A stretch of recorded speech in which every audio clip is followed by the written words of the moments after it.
Қайырлы күн баршаңызға достар, сіздермен ләззат. Бүгін сіздерге өте дәмді, ресторандағыдан да өте керемет болып шығатын лағманды жасайтын боламыз. Видеоны соңына дейін қарап, видео ұнап жатса лайк басып, пікір қалдыруды ұмытпаңыздар. Арнаға да тіркелуді ұмытпаңыздар.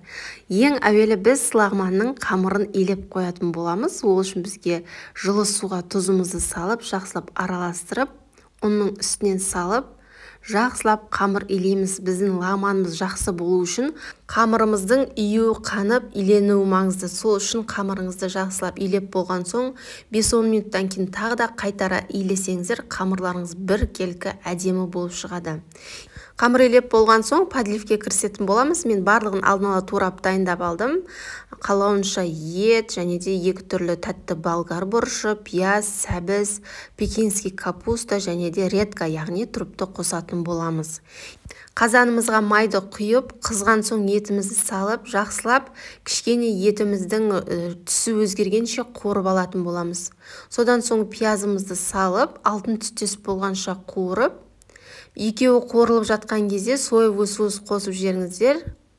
Соевый соусты қосып, тағы да араластырамыз. Осы кезде тағы да томат салуымыз керек. Қызанақ пастасын салып, жақсылап қып-қызыл етіп қуырып аламыз. Сонда біздің подливіміз өте әдемі болып шығады. Жақсылап қуырып болған соң сәбіз бен редьканы салып кішкене қуырамыз. Оның артынша пекинский капустаны салып, әрбірін салып отқан кезде 2-3 минуттан қуырып отырыңыздар. 2 түстес болгар бұрышын жақсылап салып, үстінен ыстық суымызды құямыз. Ыстық суды құйып болған соң дәміне қарай тұз бұрыш саламыз және де лағманның ең жақсы дәмін келдіретін сельдерей және де 2-3 түшсе сарымсақты салып, баяу отта, етіміз піскенше баяу отта қайнататын боламыз. Енді қамырымызды дем алып тұнып тұрған қамырымызды кішкене жаямыз оқтаудың көмегімен және де пышақпен дәл осылай ұзынша бөліктерге бөліп шығамыз. Енді бізге майдың қажет болады. Сұйық майды қолдарыңызды майлап отырып, дәл осылай барлық қамырды жайып, ыдысымызға орап шығатын боламыз. Және де дәл осы қамырдың үстін жауып, 10-15 минутқа демалдырып қойыңыз. 5-10 минутта жеткілікті. Уақыт өткен соң қолдарыңыздың көмегімен қолдарыңызды майлап отырыңыздар, сонда жақсы созылатын болады. Бір рет дәл осылай жайып аламыз, бір шетке қойып қоямыз да, екіншісін барлығын дәл осылай жайып шығамыз. Бұл қамырды жайып болғанша келесі тынып тұрады. Енді екінші рет дәл қайтара дәл солай қолымыздың көмегімен қолымызды майлап отыра, дәл осылай жайып шығатын боламыз. Сосын қолымыздың бәрін біріктіріп, барлығын жинаймыз. Қамырымызды дәл осылай 2 қолымызға кезек-кезек жинап, лағманымызды ұрғылайтын боламыз. Сонда біздің лағманымыз жіп-жіңішке әдемі болып шығады. Яғни 2 рет қайтарамыз, үшіншісінде ұрғылаймыз. Сонда бізде осындай әдемі бір келкі лағман пайда болады.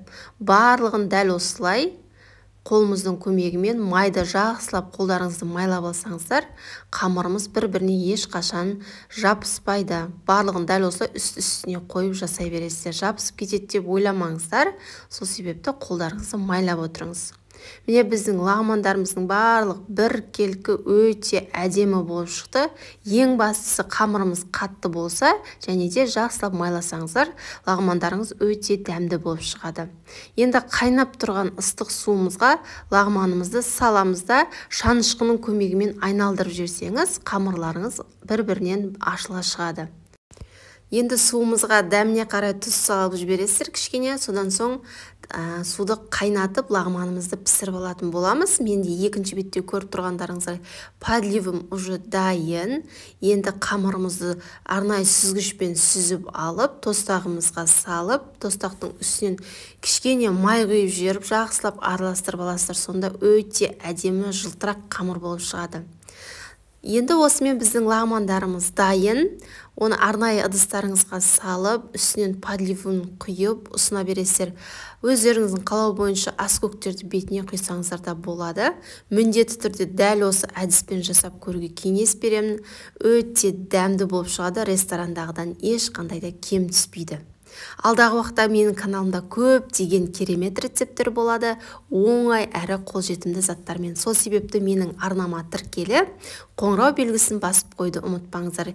Егер сіздерге видео пайдалы болса, лайк басып төменге пікір қалдыруды ұмытпаңыздар. Әр қайсыңыздың пікіріңізді оқитын боламын. Назарларыңызға үлкен рахмет.